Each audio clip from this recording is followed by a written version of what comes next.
नमस्कार, स्वागत है साहित्यिक झरोखा चैनल पर। आज हम करेंगे हिंदी साहित्य पर आधारित प्रश्नोत्तरी और ये हमारी क्लास संख्या क्या है, 8 है।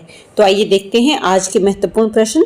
देखिए यहाँ पर सबसे पहला प्रश्न कौन सा है कि इनमें से कौन सी बिहारी हिंदी वर्ग में नहीं आती। हमें क्या देखना है कि ये 4 प्रमुख बोलियां दे रखी है, कौन सी बोली है जो हिंदी के बिहारी हिंदी वर्ग में नहीं आती। तो यहाँ पर भोजपुरी, मगही और मैथिली ये तीनों ही बोलियां बिहारी हिंदी वर्ग में आती हैं, लेकिन जो छत्तीसगढ़ी है ये किस में आती है, ये पूर्वी हिंदी वर्ग की बोली है। तो ये आप ध्यान में रखेंगे, ये पूर्वी हिंदी वर्ग की बोली है।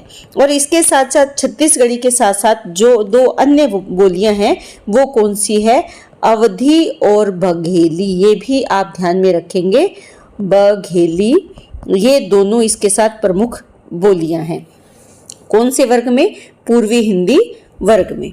दूसरा हमारा प्रश्न है, संस्कृत का कोई भी शब्द मनचाहे ढंग से तोड़ मरोड़ कर तद्भव नहीं बनाया जा सकता। ये किसका विचार है, किस विद्वान का ये कथन है। तो ये सुनीति कुमार चटर्जी का कथन है कि संस्कृत का कोई भी शब्द मन चाहे तरीके से तोड़ मरोड़ कर उसे तद्भव नहीं बनाया जा सकता। अगला हमारा प्रश्न है, सिद्धों और योगियों की रचनाओं का जीवन की स्वाभाविक अनुभूतियों और दशाओं से कोई संबंध नहीं, अतः वे शुद्ध साहित्य के अंतर्गत नहीं आती। हमें क्या बताना है कि ये विचार किसका है।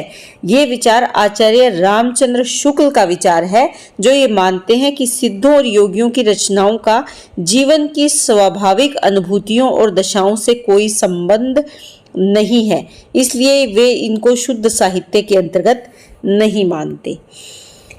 अगला प्रश्न है, कि आरे नवजीवन अभिरामा जत देखल तत कहे न पारिय छो अनुपम एक ठामा। देखिए यहाँ जो काव्य पंक्तियां हैं इसमें कवि क्या कहना चाहता है ये हमें बताना है।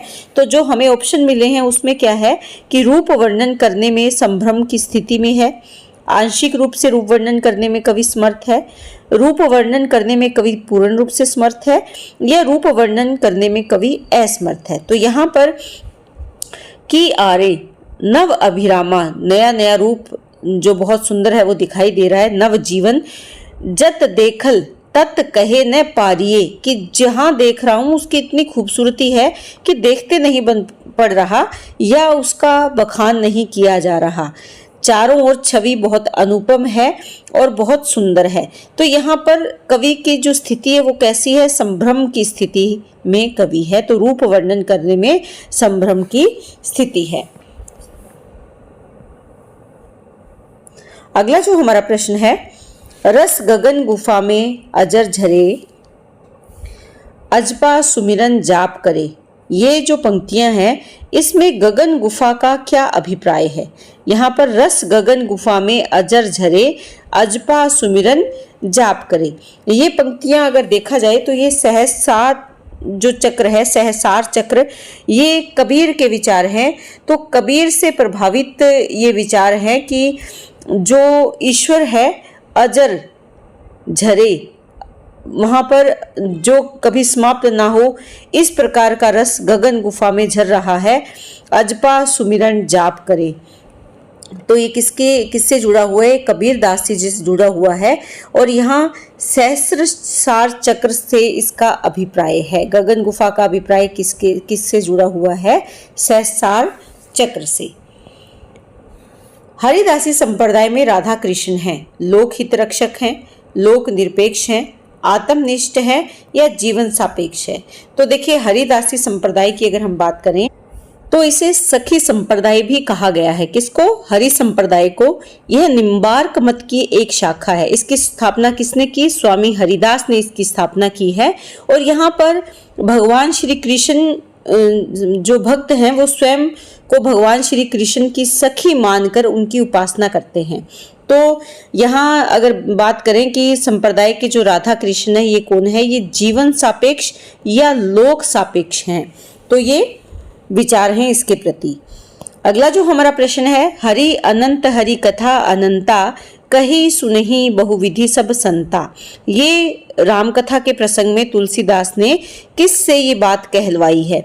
तो यहाँ पर तुलसीदास की ये स्वयं की ही उक्ति है कि हरि अनंत है और उनकी कथा का भी कोई अंत नहीं है। कही सुनही बहुविधि, अलग अलग तरीके से सभी संत अपने भगवान हरि राम की कथा को सुनते हैं, जिसका कोई अंत नहीं है। निम्नलिखित में से किस कवि ने सतसई की रचना नहीं की? तो यहाँ पर हमें देखना है कि किस कवि ने सतसई की रचना नहीं की है। तो इस प्रश्न का उत्तर क्या रहेगा? तो यहाँ पर देखें तो चिंतामणि जी हैं, इन्होंने किसी सतसई की रचना नहीं की, जबकि मतीराम, राम साहे और अमीरदास की सतसई रचना मिलती है। सतसई से अभिप्राय क्या है कि इसके अंतर्गत जो कवि हैं वो 700 से अधिक दोहे लिखकर जिस ग्रंथ की रचना करते थे या संकलित करते थे वो सतसई के नाम से जाना जाता है। सत और सई, यानी सत का अर्थ क्या है 7 और सई का अर्थ क्या है 100, यानी जहां 700 प्लस या 700 दोहे हों वो रचना क्या कहलाती है?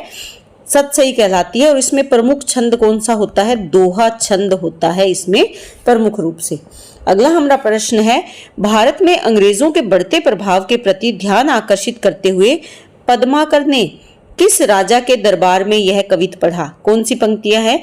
मीनागढ़ बंबई समुंद मंदराज बंग, बंदर को बंद करी बंदर बसावे गो, कहे पद्माकर कसकी का समीर हूं को, पिंजर सो घेरी के कालिंजर छुड़ावे गो, बांका नृप अलीजा महाराज कब्जों, साजी दल पकड़ी फिरंगी दबावे गो, दिल्ली दहपट्टी पटना हूं को झपट करी, कबहू लता कलकत्ता को उड़ावे गो। तो ये जो पंक्तियां हैं ये रघुनाथ राव जी हैं जिनके दरबार में पद्माकर ने ये पंक्तियां कही थी।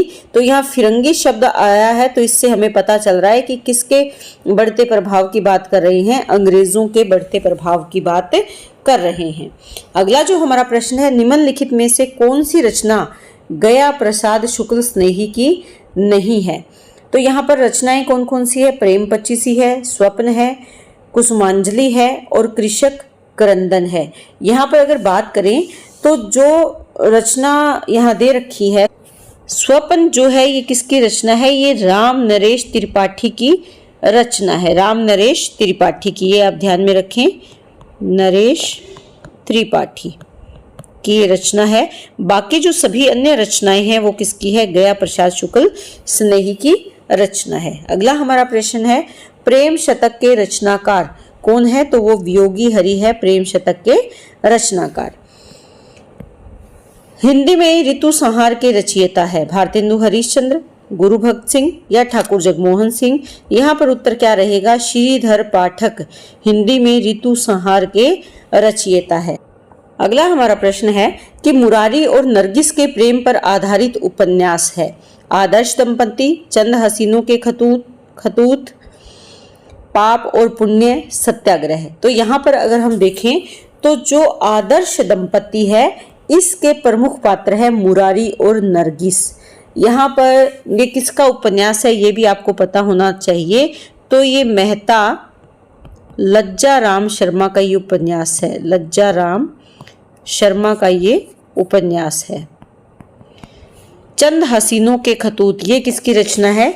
ये रचना है पांडे बेचन शर्मा उग्र की ये रचना है, ये आप ध्यान में रखें, पांडे बेचन शर्मा उग्र की। पाप और पुण्य ये गुरुदत्त का उपन्यास है, गुरुदत्त का उपन्यास है। और सत्याग्रह ये किसका उपन्यास है? ये प्रेमचंद जी का उपन्यास है। तो ये भी आप इसके साथ जरूर याद करें। अगला हमारा प्रश्न है, तपेदिक की मरीज मन्नो की कथा किस कहानी में चित्रित है?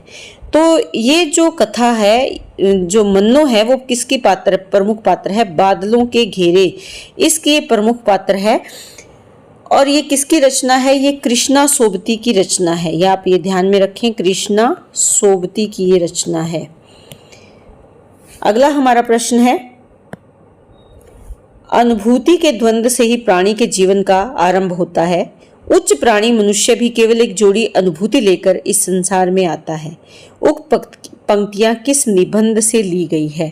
तो हमें यहाँ पर बताना है कि ये पंक्तियां किसकी हैं। तो ये पंक्तियां यहाँ पर भाव और मनोविकार से है।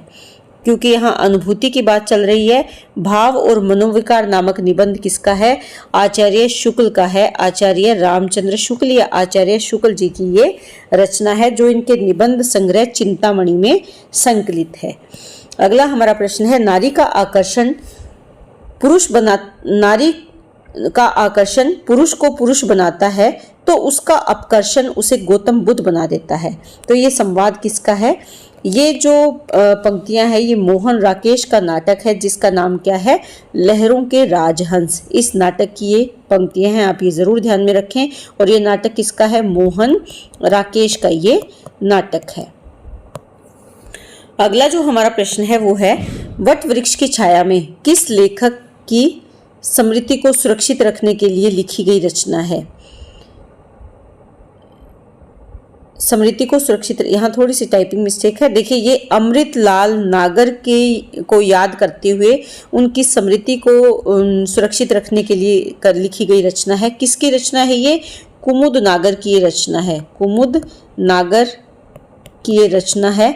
कब लिखी गई? 2004 में। और किस विधा की रचना है? ये जीवनी विधा की रचना है। ये आप जरूर ध्यान में रखें। अगला हमारा प्रश्न है, राही मासूम रजा के द्वारा रचित उपन्यास नहीं है। तो यहाँ पर हमारा जो हमें क्या देखना है कि राही मासूम रजा के द्वारा रचित उपन्यास कौन सा नहीं है? टोपी शुक्ला, दिल एक सादा कागज, समर शेष है और कटरा बी आरजू। इसमें से टोपी शुक्ला, दिल एक सादा कागज और कटरा बी आरजू किसकी रचनाएं हैं? ये राही मासूम रजा की रचनाएं हैं। जो समर शेष है ये किसकी रचना है? ये रामधारी सिंह दिनकर की रचना है। दिनकर जी की ये रचना है। और ये कौन सी रचना है? ये उपन्यास नहीं है बल्कि ये काव्य है, काव्य संकलन है, समर शेष है। ये आप जरूर ध्यान में रखें कि ये काव्य संकलन है। किसकी रचना है? दिनकर, रामधारी सिंह दिनकर जी की रचना है। अगला हमारा प्रश्न है, भक्ति के आंदोलन की जो लहर दक्षिण से आई उसी ने उत्तर भारत की परिस्थिति के अनुरूप हिंदू मुसलमान दोनों के लिए एक सामान्य भक्ति मार्ग की भी भावना कुछ लोगों में जगाई। यह कथन किसका है? तो ये कथन किसका है? आचार्य रामचंद्र शुक्ल का ये कथन है। आज का हमारा अंतिम प्रश्न है, निम्नलिखित में से कौन से पश्चिमी विचारक 20वीं सदी में मौजूद नहीं थे? देखिए, आईए रिचर्ड्स हैं, सैमुअल टेलर कॉलरिज हैं, बेनेडिक्टो क्रोचे है, सिगमंड फ्राइड है। तो यहाँ पर अगर हम देखें, यहाँ ईस्वी सन भी दे रखा है, तो इसके हिसाब से देखें तो सैमुअल टेलर कॉलरिज का जो समय काल है ये 20वीं शताब्दी नहीं है। तो इसका उत्तर क्या होगा? बी होगा, सैमुअल टेलर कॉलरिज। तो उम्मीद करती हूँ कि प्रश्नोत्तरी आपके लिए उपयोगी होगी और आपके लिए फायदेमंद रहे, ऐसी मेरी कामना है। बहुत बहुत धन्यवाद। इसी तरह चैनल से जुड़े रहें।